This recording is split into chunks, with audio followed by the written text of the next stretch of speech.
এই দুনিয়ার মায়া ত্যাগ করে এই দুনিয়া ছেড়ে অন্ধকার কবরে চলে যেতে হবে। এই জন্য আল্লাহ রব্বুল আলামিন আমাদেরকে এই পৃথিবীর মধ্যে সৃষ্টি করেছেন একমাত্র আল্লাহ রব্বুল আলামিনের ইবাদত বন্দেগী করার জন্য। আল্লাহ রব্বুল আলামিন আমাদেরকে খাওয়া পরার জন্য আল্লাহ রব্বুল আলামিন দুনিয়ার মধ্যে সৃষ্টি করেন নাই, অনার্থক ভাবে সৃষ্টি করেন নাই। আল্লাহ রব্বুল আলামিন আমাদেরকে সৃষ্টি করেছেন একমাত্র তার গোলামি করার জন্য। খাওয়া পরার জন্য যদি সৃষ্টি করতেন তাহলে আমাদের চেয়ে পশু পাখি বেশি পরিমাণে খাইতে পারে, তাহলে তারাই হয়ে যেত আশরাফুল মাখলুকাত। এই জন্য কার কখন মালাকুল মউতের সময় আসিয়া যায়, মালাকুল মউত সামনে আসিয়া হাজির হইয়া যায়, আমরা কেউ জানি না। এই জন্য রাহমাতুল লিল আলামিন বিশ্বনবী যখন সাকরাতের মধ্যে পড়েন, ওই সময় ফাতিমাকে ডাক দিয়ে বলেন, ও ফাতিমা, দরজার সামনে তাকিয়ে দেখো কে জানে আসছে, বারবার সালাম দেই ঘরের ভিতরে ঢোকার জন্য। ফাতিমা ডাক দিয়ে বলে, ওগো আব্বাজান, দরজার সামনে এমন এক ব্যক্তি দাঁড়িয়ে আছে যার দেহ সুরত, যার বডি এত বড়, আমি মক্কা মদিনায় এত বড় দেহের লোক আমি আর কখনো দেখি নাই। বিশ্বনবী রাহমাতুল লিল আলামিন বলেন, সে কে আসছে তাকে আমার কাছে আসার জন্য অনুমতি দাও। তাকে অনুমতি দেওয়া হলো। বিশ্বনবী রাহমাতুল লিল আলামিনের কাছে গেলেন। যাওয়ার পরে রাহমাতুল লিল আলামিনের শরীর চাদর দিয়ে আবৃত করা ছিল। ওই সময় আম্মা জান আয়েশা দেখেন যে রাহমাতুল লিল আলামিনের এমন কোন পশম মুবারক বাকি নাই যে রাহমাতুল লিল আলামিনের শরীর মুবারক থেকে ঘাম বের হয় নাই। কারণ ওই সময় দেখেন আজরাইল আলাইহিস সালাম তার সামনে আছেন তার জান কবজ করিয়ে নেওয়ার জন্য। আল্লাহ নবীকে আসিয়া বলেন, ওগো আল্লাহ নবী, আপনি কি দুনিয়াতে থাকতে চান না দুনিয়া থেকে চলে যেতে চান?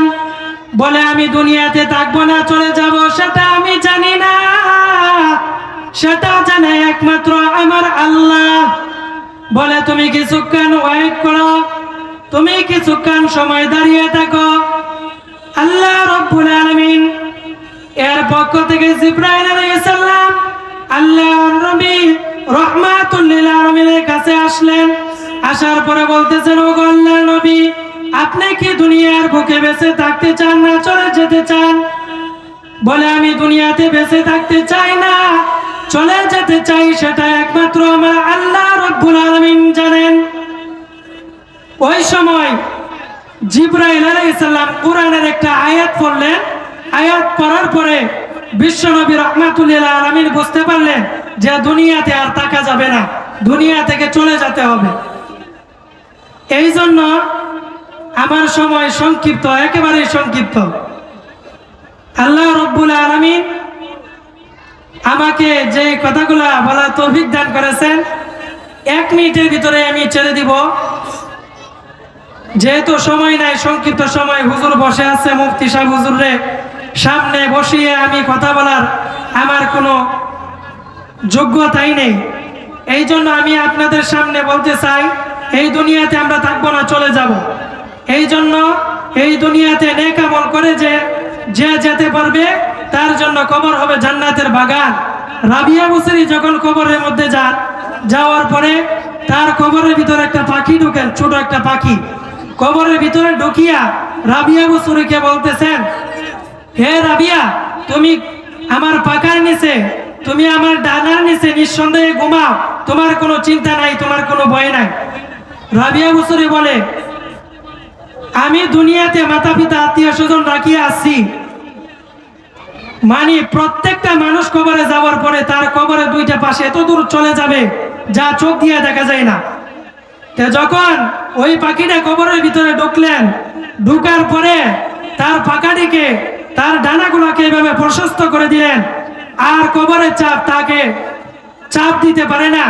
ওই সময় রাবিয়া বসরি বলে, আমার মাতা পিতা ভাই বারাদার আত্মীয় স্বজন দুনিয়ার বুকে রাখিয়ে আসলাম, তারা আসে না ওই অন্ধকার কবরের চাপ থেকে আমাকে রক্ষা করার জন্য। আর তুমি একটি সাধারণ পাখি হইয়া কিভাবে আমাকে কবরের চাপ থেকে রক্ষা করবে? আমার তো বিশ্বাসই হয় না। পাখিটা ডাক দিয়া বলে, আমি কোনো সাধারণ পাখি নয়, আমি হইলাম ওই পাখি যা তুমি দুনিয়ার বুকে থাকা অবস্থায় নিয়মিত তেলাওয়াত করতে কুরআনুল কারীম সূরা মুলক। আজকে ওই কবরের চাপ থেকে রক্ষা করার জন্য আমি ছোট পাখি তোমার জন্য যথেষ্ট হয়ে গেলাম। এই জন্য আমলের মধ্যে সবকিছু আমি জানলাম, জানার পরে আমল করলাম না, তাহলে সেই আমলের কোনো দাম হবে না। আমি এই বলে আপনাদের সামনে আমি আপনাদের কাছ থেকে বিদায় নিলাম। ওমা তাওফিক ইল্লা বিল্লাহ। আসসালামু আলাইকুম ওয়া রাহমাতুল্লাহ।